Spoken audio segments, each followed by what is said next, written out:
அனைவருக்கும் வணக்கம். நீங்கள் நம்ம சேனலுக்கு புதுசுன்னா பக்கத்தில் இருக்கிற பெல் பட்டன் அமைத்தி சப்ஸ்கிரைப் பண்ணிக்கோங்க. தொடர்ந்து எல்லா வீடியோக்களையும் நீங்கள் பார்க்கலாம். ஆ ஐயா வாங்க, அம்மா வாங்க. சூப்பரான சோப்பு பவுடரு. எந்த கரையாக இருந்தாலும் நிமிஷத்தில் நீக்கிடும். வாங்க வாங்க வாங்க, ஓடியாங்க. ஒரு கஸ்டமர் வரார், விட்டுறக்கூடாது. எப்படியாவது போனி பண்ணிட வேண்டியது தான். வாங்க சார் வாங்க. வாங்க தானே வந்திருக்கேன், அப்புறம் எதுக்கு வாங்க வாங்கன்னு தேவையில்லாமல் கூப்பிடுற? ஆமாம், நீ என்ன கட்சி? என்ன அது சம்மந்தம் இல்லாமல் கேள்வி கேட்குறான்?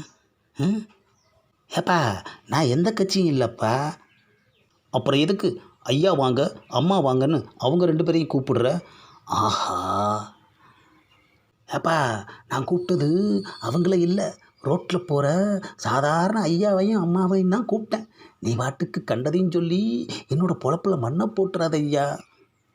என்ன அது சோப்பு பவுடர் பாக்கெட் எடுத்து இப்படி பார்க்குறான்? ஆமாம், என்ன இது? ஏப்பா வாய்க்கிளியே கத்துனனே, உன் காதில் கேட்கலையா? இல்லையே, நீ ஐயா அம்மான்னு சொன்னது மட்டும்தான் கேட்டுச்சு.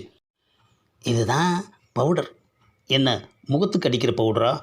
என்னது முகத்துக்கா? வெந்து போயிடுமையா? இது துணிக்கு போடுற பவுடரு. அப்படி விளக்கமாக சொல்லுடா வெண்ண. ஆமாம், இது என்ன செய்யும்? கரையை நீக்கும்.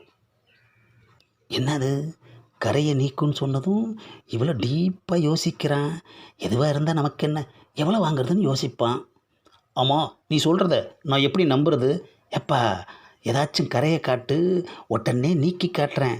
அப்புறம் தெரியும் என் பவுடரோட மகிமை. நீ சொல்கிறது மட்டும் உண்மை என்ன? நான் ஒரு வருஷத்துக்கு சேர்த்து மொத்தம் 100 பாக்கெட் வாங்கிக்கிறேன். ஆஹா, பெரிய குடும்பமாக இருக்கும் போல இருக்குது. அதான் 100 பாக்கெட் கேட்குறான். பல்கான வியாபாரம். எப்பா கரை எங்கே காட்டுப்பா. ஏன் தருமி பொற்காசுக்கு அலைஞ்ச மாதிரி நீ அலையிற? கரை வீட்டில் இருக்குது.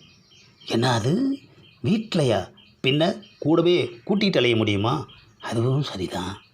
எப்பா நீ நிஜமாவே 100 பாக்கெட் வாங்குவியா? நம்பிக்கை இல்லைனா விட்டுரு.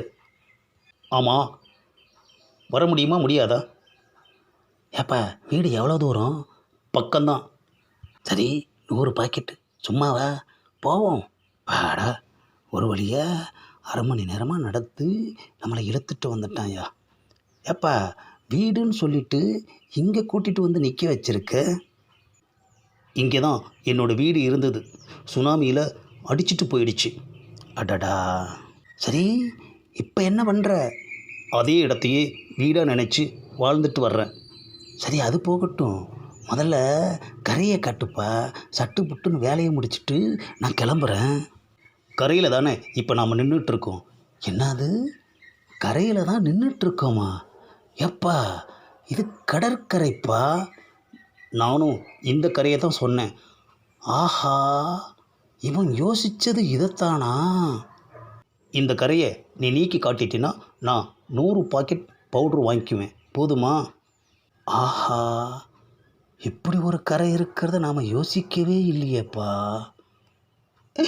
காலையிலேயே நம்மளை கண்ணை கட்டி கடற்கரையில் கொண்டாந்து விட்டுட்டானே ஐயா. வார்த்தைக்கு வார்த்தை கரை கரைன்னு சொன்னேன் ஐயா. கடைசியில் கடற்கரையை காட்டிட்டு இதுதான் கரைன்னு சொல்லி நம்மளையே ஏமாத்திட்டானே ஐயா. இவன் வீட்டை தூக்கணும் சுனாமி, இவனையும் சேர்த்து தூக்கியிருக்கக்கூடாதா?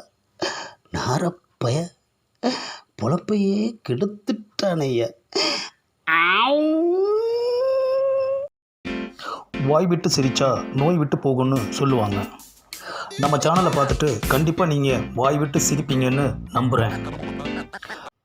இந்த பதிவை லைக் பண்ணுங்கள், ஷேர் பண்ணுங்கள், மறக்காமல் சப்ஸ்கிரைப் பண்ணுங்கள்.